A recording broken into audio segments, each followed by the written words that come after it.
Ladies and gentlemen, my name is Keith, and welcome to my review of Wrestlemania 34. Now, if you saw my preview for Wrestlemania 34, you know that I was very excited about this event. Had my annual Wrestlemania party, a basement full of wrestling fans, and I'm here to talk to you about it. Now, if I was to describe Wrestlemania 34 in one word, it would be uneven.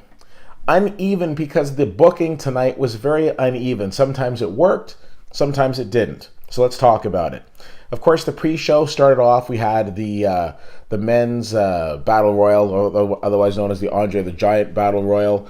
And before I get into this, if you haven't seen Wrestlemania yet and you're going to be watching it after, this is filled with things that happen. So if you haven't seen it yet, you might want to turn this off. So if you have seen it, start off, of course, with the men's battle royal. Matt Hardy won, no surprise. But what made it more interesting was the fact that Bray Wyatt came out to help him, which was amazing.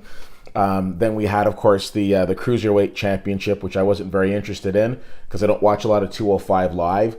And then we had the Women's Battle Royal with, which was won by Naomi after Bayley thought that she had won, but that didn't work out for Bayley. Then we jumped to the main WrestleMania card, which started off at 7 p.m. Eastern. We saw Seth Rollins win the Intercontinental title. I'm assuming with The Miz becoming a new dad, probably wants to take some time off.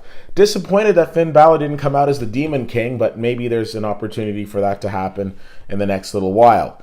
Now, I say uneven booking because for months, well, literally for years, we've been listening to how wonderful Asuka is and how nobody's ready for Asuka. We've seen how great she is in the ring. And wouldn't you know that the Charlotte-Asuka fight was the second match on the main card? Of course, it was a fantastic match, and in the end, Charlotte was able to make the Empress tap out to the figure four. But it was the second match on the card, and that made absolutely no sense to me because it was also one that was probably one of the most anticipated matches on the card. Next up, we had Jinder Mahal winning the U.S. title. Not really a big deal. I'm not a big Smackdown guy, but, congratulations to him. Next up, we had Kurt Angle and Ronda Rousey taking on Triple H and Stephanie McMahon. We were having a conversation tonight in terms of who would be on your Mount Rushmore for wrestlers, and Triple H would definitely be on mine. Here is a guy who has put over so many people in his illustrious career. And if you want to talk about leading by example, Triple H and Stephanie McMahon did such a fantastic job selling this fight. Ronda Rousey, of course, is coming in, and this is her first WWE match. And I've got to say, when Ronda hit the ring, my basement as well as the arena exploded. She has obviously been putting in the work, and congratulations to her on a fantastic performance, her and Kurt Angle. They both did such an amazing job. It was a great match. Of course, they got the win. And again, weird placement because it was so early on, so early on in the card, but very enjoyable. Great job by Ronda Rousey, Kurt Angle, Triple H, and Stephanie McMahon on that.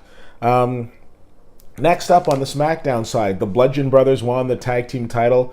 Not really much of a surprise there. To me, that's a fight that could have been earlier on in the card.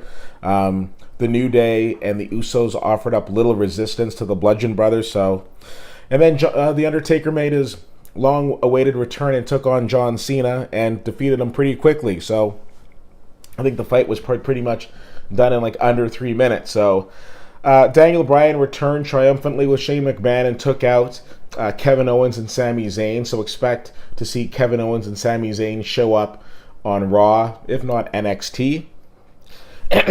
Nia Jax put a stop to bullying for the moment and took out Alexa Bliss. Again, great match, sold extremely well. On this grand stage, Alexa Bliss did not diminish any of her phenomenal talents, and she was so awesome in that match. And her and Nia Jax put on a really good match. But then we go into the next three matches that closed out the show.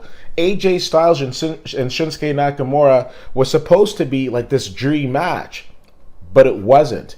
It was a good match, but it was nowhere near the expectations that we had for it. I remember thinking before, this could have been the main event. I'm glad that it wasn't. Could have been earlier on in the card. It wasn't very entertaining at all. I think part of it is the fact that the match didn't really offer anything exciting. Plus, respectfully, the SmackDown commentators, with the exception of Corey Grave, not as exciting as the Raw commentators. Braun Strowman finally found his tag team partner in the form of a young fan by the name of Nicholas as he plucked this young kid from the crowd. Now, respectfully, I don't know if this was a Make-A-Wish situation, but it seems kind of inconceivable to think of the fact that this kid was just plucked out of the crowd and now he's a tag team champion as they defeated Cesaro and Sheamus. And so what, the kid's going to start touring? I don't think so. And then lastly, Brock Lesnar and Roman Reigns in pretty much a carbon copy of their fight from WrestleMania 31. Unfortunately, there was no Seth Rollins to save the day and save the entertainment value.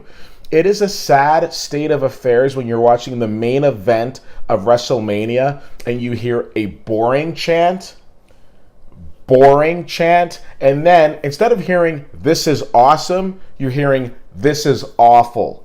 So, terrible idea to have Roman Reigns and Brock Lesnar as the main event. They are not popular with the fan base whatsoever, and it was a disappointing way to end WrestleMania. I would have loved to have seen either the Kurt Angle, Ronda Rousey, Triple H, Stephanie McMahon match end WrestleMania, because that match was fantastic, or Asuka and Charlotte, because even though I was hoping Asuka would have stayed undefeated, but I guess her losing opens up Carmella cashing in the Money in the Bank. Even though I wasn't happy to see Asuka lose, it was a very entertaining match. So for me, those two, the mixed tag and the SmackDown Women's Championship, were the two best matches of the card. I think the Brock Lesnar Roman Reigns one was probably one of the worst matches on the card, and Shinsuke Nakamura and AJ Styles didn't deliver. So very uneven booking. I think the match placement was probably the biggest thing in terms of where the matches fit in.